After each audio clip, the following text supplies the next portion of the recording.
Hi, my name is Chet Tabor. I've been playing drums for about 25 years. I'm currently the drummer for the band Them Guys out of Vacherie, Louisiana. We are an alternative rock metal original band. We tour regionally on the Gulf Coast. And yeah, I love Collision Drumsticks. So I use Collision 5AR for the reach sticks. I actually transformed over from some other brands of 5As, and my personal favorite is the 5ARs through Collision. The durability is second to none.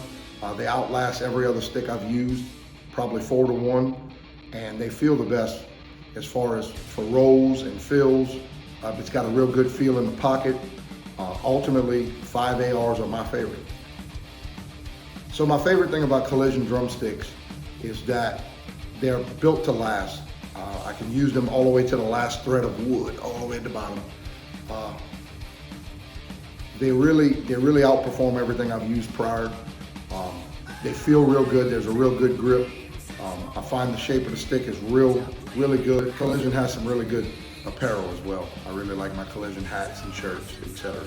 So the song you're about to hear is Answers. It is one of the tracks off of our second studio album, Them Guys, Insomnious.